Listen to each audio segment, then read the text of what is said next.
Assalomu alaykum. Mana savollarga javob berishni yana bugun boshlayman. Ziyovuddin Burxonov degan kishi savol bergan ekanlar. Tabib akamizni manzillari qayerda deb. Bizning manzilimiz Buxoro shahrida 7-mikrorayon deyiladi.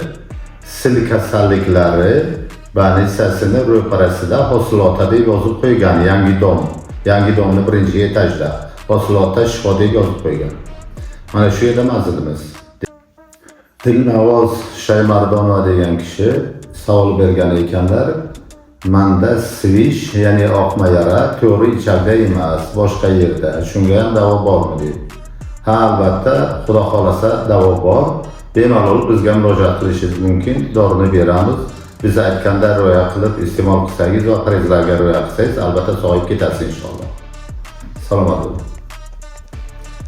Hasanboyev degan kishi savol beribdilar. Men Moskvadaman, shu yerda ishlab turibman. Menda ham svish bor, ya'ni oqma yara bor. Shu svish oqma yarani davolaydigan dorini qanday qilib olsa bo'ladi deb savol beribdilar. Bemalol bizga telefon qilishlaringiz mumkin. Bizning telefonlarimizga operatorlarimiz bor, javob beradi. Sizga Moskva yo'nalishida qatnaydigan taksiga berib yuboradi.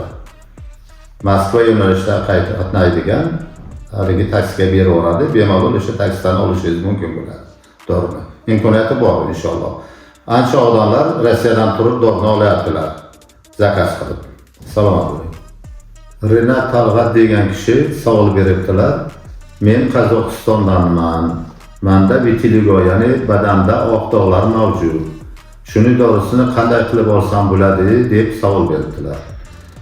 Agar sizni tanish bilishlaringiz O'zbekistonda bo'lsa, ular orqali olishingiz mumkin bo'ladi. Ular kelib mendan oladi, sizga yuboradi. Agar tanish bilishingiz bo'lmasa, unda o'zingiz O'zbekistonga kelib, Buxoro shahriga kelib, men bilan uchrashib dorini olishingiz mumkin bo'ladi. Xudo xolasa sog'ayib ketasiz inshaalloh. Ko'pchilikga foyda qilyapti bu dori. Salomat bo'ling. Hojiraxon Yahyoyeva degan kishi savol bergan ekanlar. Menda L4, L5 ga 4 mm, L5 S1 ga 6 mm diskreja bor. Yo'l uzoqligi uchun bora olmayman. Shuni dorini olish imkoni bormi deb savol beribdilar. Bemalol siz bizning operatorlarimizga telefon qilishingiz mumkin. Ular sizga pochta qilib jo'natadi dorini. Xudo xolasa sog'ayib ketasiz inshaalloh. Elbek Safayev degan kishi telefon qilibdilar. Men Turkmanistondanman. Hosil Nosirov bilan qanday aloqa qilish mumkin debdilar. Albatta aloqa qilish imkoni bor. Mana ekranda mavjud bo'lgan nomerlarga telefon qilasiz. Shu orqali men bilan aloqa qilishingiz mumkin, xudo xolasa. Salomat bo'ling. Taviz degan kishi Turkiyadan telefon qilib so'rabdilar, savol berib so'rabdilar. Nami qayerda degan ma'noda, ya'ni manzilingiz qayerda? Nami etmeli degan ekan. Nami etmeli, ya'ni manzilingiz qayerda degan ma'noda savol beribdilar. Endi bu kishiga turk tilida harakat qilaman javob berishga, xudo xolasa. Bizim nami, bizim manzil O'zbekiston Cumhuriyatining Buxoro qal'asida 7-nahiyasida. Bizning manzil mana shunda. Siz Buxoroga hozir bo'lishni istaman. Bizga telefon orqali chalishmaga chiqaversangiz, inshaalloh ko'rishamiz. Ko'pchilik savol beribdilar, davolanganlar bormi deb. Albatta, davolanganlarni hammalari ham kommentariyaga yozmaydi. Ba'zi biri yozishni bilmaydi, ba'zi biri shunchaki yozishni xohlamaydi. Ayniqsa teri kasalliklari tushunamizki, ular o'zini oshkor qilishni xohlamaydi shu dardmanda bor edi deb. Chunki ularning oilasidagi farzandlarini hayotini o'ylaydi. Lekin shunday bo'lsa-da, ba'zi bir kasallar yozganlar o'sha kommentariyada, sizlar kommentariyaga kirib ko'rishlaringiz ham mumkin. Bizlar esa mana blogerdan iltimos qilamiz, shu minnatdorchilik bildirganlarni bir qulayroq yo'l bilan sizlarga namoyish qilsinlar, o'shalarni yozgan kommentariyalarini. Shu orqali bilishlaringiz mumkin. Endi yana men qo'shimcha qilib aytmoqchiman. Mana qancha foiz kasalliklar davolanadi degani savol ma'nosida javob beraman. Mana bizga murojaat qiladigan diskrijiya, ya'ni umurtqa churasi kasalliklari bo'yicha yoki svish, oqma yara kasalliklari bo'yicha deyarli 100% sog'ayib ketyapti bular. Endi bo'lishi mumkin, har 100 ta odamdan 4 ta yo 5 ta yo 3 ta sog'aymasdan qolgan bo'lishi mumkin turli sabablar bilan. Lekin ko'pchilik deyarli 90-95% hech bo'lmaganda sog'ayib ketyapti. Deyarli 100% sog'ayib ketishyapti.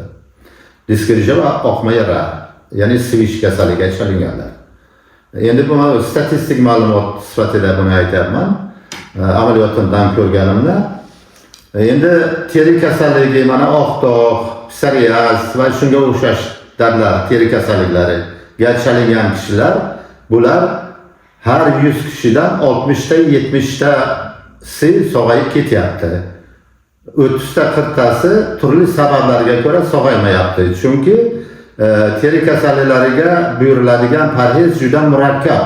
Bu parhezni rioya qilish ko'pchilikka nima deymi, hamma ham uddalamaydi. Parhezga rioya qilishni. Imkon qilmagan odamlar sog'aymaydi. Parhezga imkon qilmaganlar sog'aymaydi. Shuningdek, bu dorilarni o'z vaqtiga ishlatish, ichish, surtish kerak.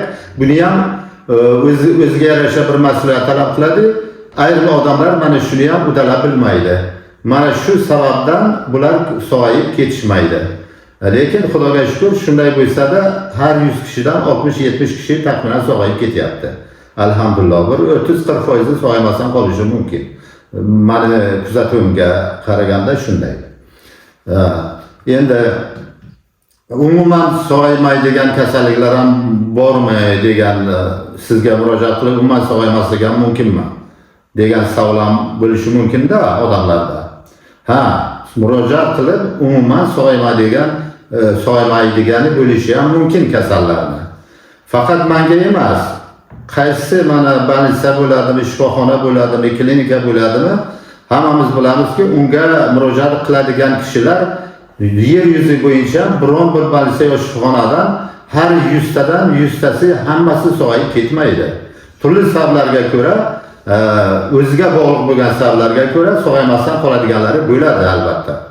Bu tabiat qonuni. Bu yer yuzidagi hamma shifoxonada, klinika yo больницаlarda mavjud bo'lgan holat bu. Mana shunday. Umuman sog'aymasligining yana bitta sababi, ko'pchilik buni xayoliga keltirmaydi. Men mana shunisini e'tiborlaringizga bir havla qilmoqchiman.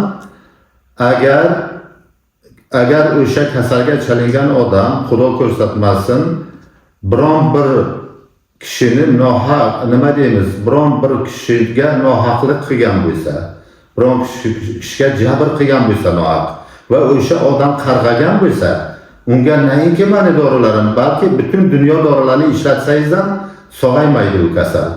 Qachonki o'sha qarg'agan odam rozi bo'lsa, keyin unga Xudo xolasa dorilar natija beradi inshaalloh. Mana shu jihatiga amal qilinglar, qarg'ishdan saqlaninglar demoqchiman. Nohaq nohaq ish qilib biron kishiga qarg'ishni olishdan saqlaninglar. Bu juda yomon. Bu dunyo uchun ham, u dunyo uchun ham yomon bu juda. Salomat bo'linglar, hammaga Alloh shifo bersin, sabab qilsin. Dorilardan yaxshi natija olish uchun qayerga davolanishingizdan qat'iy nazar, bemorda ruhiy xotirjamlik kerak bo'ladi. Agar bemor dorini olsa-da, davolanishni xohlasa-da, lekin unga ruhiy xotirjamlik bo'lmasa, u doimiy stressda, doimiy hayajonda yashaydigan bo'lsa, bunday bemorlarga dori foyda qilishi qiyin bo'ladi va sog'aymasdan qolish ehtimoli ham bor bo'ladi.